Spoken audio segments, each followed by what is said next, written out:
Bismillahirrahmanirrahim. Alhamdulillah wassalatu wassalamu ala ashrafil anbiya'i wal mursalin. Sayyidina wa nabiyina Muhammedin sallallahu ta'ala alaihi wasallam wa ala alihi wa sahbihi ajma'in.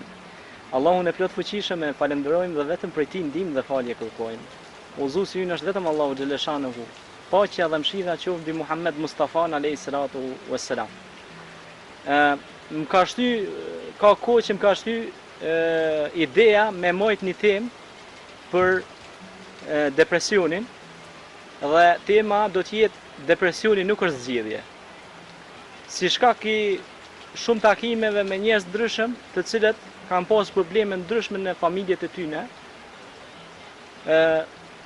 ka lind kjo ide që depresioni nuk është zgjidhje. Sigurisht që nuk është zgjidhje.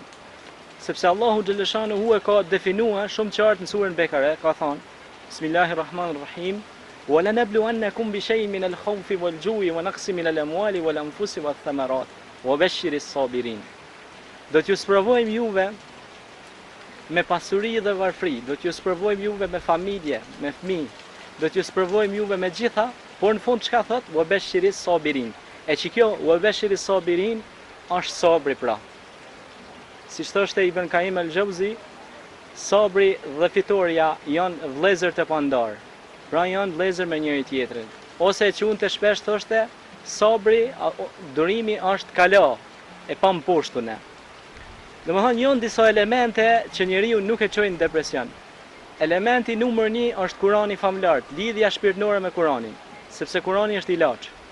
Dhe shifa, është shërim pra për zemrat dhe mendjet e njerëzve.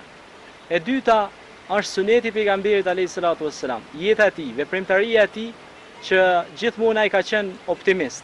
Ne e dim në shpellë kur ishte me Ebu Bekrin, i tha: "Ja Ebu Bekr, la tahzan, inna Allah ma'ana."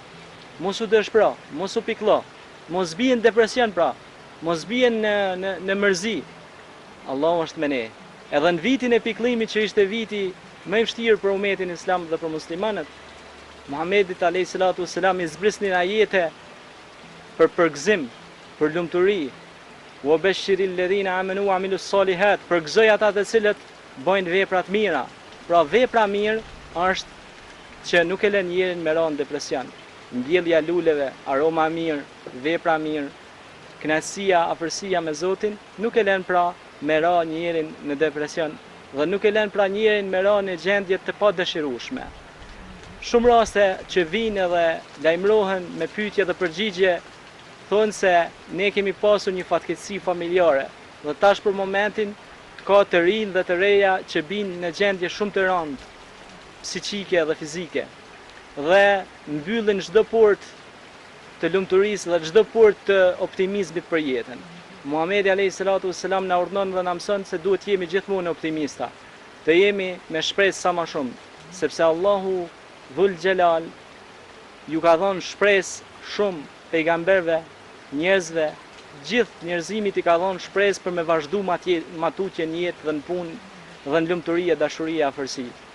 Ne e dim se kur deti, domethënë, ishte i mbyllur, Hazreti Musa ishte duke kaluar aty, domethënë ai humbi çdo shpresë dhe mbas asaj shpresë do thotë që ja dha Allahu xhaleshanuhu, e përgëzoi pra Zoti, ai pra nuk ra në gjendje, tha Allahu është me mu dhe pra ishte tevekuli, pra mbështetja te Zoti që e boni ato që të jetë i kënaqur me Zotin, edhe ta kuptoj se premtimi i Zotit është nëse i vërtet dhe premtimi i Zotit do të vjen gjithsesi dhe premtimi i Zotit është se ka sjaharicje të mira pra për muslimanët dhe për besimtarët, por edhe njerëzit e mirë, ibadus salihin, pra ata që bëjnë vepra të shëndosha të mira, ata do të thotë Zoti i ka ngrit fi darajat në drejgje në shkollë shumë të larta dhe për mos me ra me ardhi te depresioni.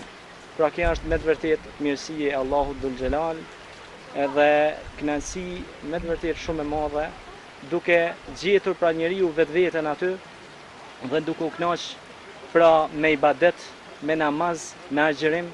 Pra agjerimi, namazi, ibadetet janë që njerin mos me lanë me u dobësu shpirtnisht, sepse dobësimi pra shpirtnore e çon njerin dite deri te depresioni. Aqulu qawli hadha wastaghfirullah li wa lakum fastaghfiruhu innahu huwal ghafur.